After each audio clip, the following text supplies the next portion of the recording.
Welcome to Sober Barkeep. I'm Brian Anderson, coming to you from Anderson's Guitar Bar here in the lovely League City, Texas. We're going to talk about mules for a second.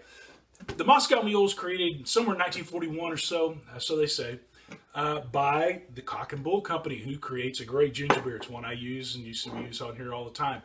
I didn't realize until I was researching this that really they were the ones that started the whole ginger beer, not ginger beer, but the Moscow Mule craze back in 1940s.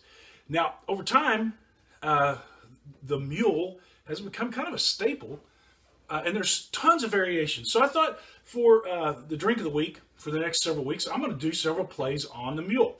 And since we'll do a Moscow Mule play later on, but there's not a really good NA vodka that I've got a hold of yet, other than Damn Rat Virgin, which I use kind of as a citrus vodka. So we'll play with that later.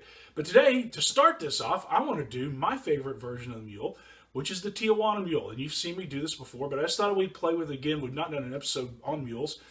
And so I just thought we'd do that. And it's a very simple drink, very easy to make. Tijuana Mule, this is one of my staple drinks here in the NA market. Now, one of the things I think is really cool is ginger beer really elevates a lot of the non-alcoholic spirits because it's got some bite to it. Now, a lot of the NA spirits lack a little bit of that bite. They do it with a little bit of capsaicin a lot of times. To the NA spirits guys out there, you might think of ginger instead of capsaicin. I don't know. But using this really tends to elevate, in my mind, some of the great NA spirits out there. One of my favorites is the Free Spirits Company Spirit of Tequila. So we're going to do 2 shots of Spirit of Tequila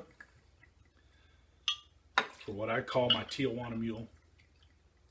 So I'm going to do 2 healthy shots of Free Spirits Company.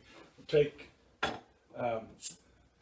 always use Cock and Bull. I'd always use Cock and Bull. We're going to play with this too because there's some other good ginger beers out there. But I thought we'd use this one because this is what I use at the house most of the time. And it's what I almost always use from a Tijuana Mule because I just like the way that this marries. There's Q ginger beer. There's several other ginger beers out there, and we're going to play with them.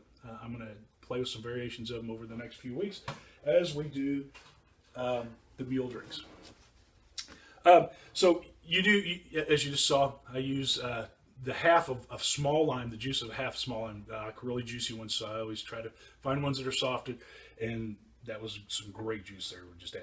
And then you just top this off. I always use a double old-fashioned glass for this particular drink. So the 2 shots and then filling it with the ginger beer. And that's it. I mean, that's all there is to it. And man, it makes a tasty drink. One of my absolute favorite non-alcoholic cocktails right there. The Tijuana Mule. So for the next several weeks, we're going to play with mules. I'm Sober Barkeep. Live on, drink smart.